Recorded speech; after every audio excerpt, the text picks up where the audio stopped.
Hi hello வணக்கம். நான் உங்கள் பிளம்பர். இப்போ நம்ம எங்கே இருக்கோம்னா கோயம்புத்தூர் வடவழியில் இருக்குங்க. இது வடவழி விடிஆர் சைட்டு. ஏற்கனவே அவுட்டர் லைன்லாம் அடிச்சாச்சுங்க.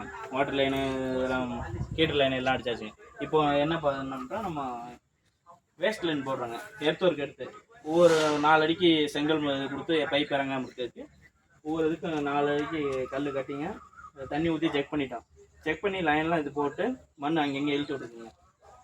திடீர்னு மழை வந்துச்சுன்னா ஏதாவது இப்போ மழை வர மாதிரி இருக்குங்க. மழை வந்துச்சுன்னா ஏதாவது இருக்காண்டி நம்ம அங்கங்கே செங்கல் வச்சு மண் இழுத்து விட்ருங்க.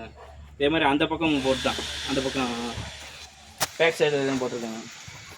போட்டு விட்டு இது மாதிரி மண்ணை இழுத்து விட்டு தண்ணி ஊற்றி செக் பண்ணிட்டான். இது மாதிரி அந்த கார்னரில் வந்து அந்த கார்னரில் வந்து ரெடிமேட் சேம்பர் வருதுங்க. இப்போ ரெடிமேட் சேம்பர் வர்றதுக்காண்டி நம்ம விட்டு வச்சுருக்கோம். ரெடிமேட் சேம்பர் நாளைக்கு வருது. நாளைக்கு வர ஒட்டி அந்த இதை 2 பைப்பும் ஜாயின் பண்ணுவோம். இது வந்து ஹவுஸ் லைனுங்க. அந்த அங்கே குழி எடுத்துகிட்டு இருக்கவங்கள்ட்ட இருந்து அங்கிட்ட அப்படியே வேஸ்ட் தண்ணி குளிக்கிற தண்ணியெல்லாம் அங்கிட்ட முன்னாடி போய் அங்கிட்ட ஜோக் பெட்டுக்கு போயிடும். அதே மாதிரி தான் இந்த பக்கமும்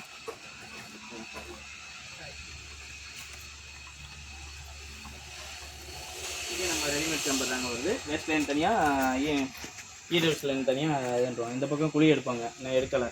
இந்த லைனில் போட்டு கொண்டு நிப்பாட்டுங்க. ரெடிமேட் சேம்பர் வர ஒட்டி ஜாயின் பண்ணி அந்த பக்கம் வேஸ்ட் லைனாக அங்கிட்டு போயிடுது. ஹவுஸ் லைன் ஒன்றி அப்படியே அங்கிட்டு போயிடுதுங்க. இது வந்து செப்டி டேங்க் போகுது. இந்த வேஸ்ட் லைன் அது அங்கிட்டு போகிற மாதிரி இங்கிட்டு சோக் பெட்டி கூடிய சுற்றி இங்கிட்டு போயிடுங்க. ஓகே, எதுவும் வேலை பிடிச்சிருந்தா லைக் பண்ணுங்கள், ஷேர் பண்ணுங்கள், கமெண்ட் பண்ணுங்கள். அவ்வளோதான்.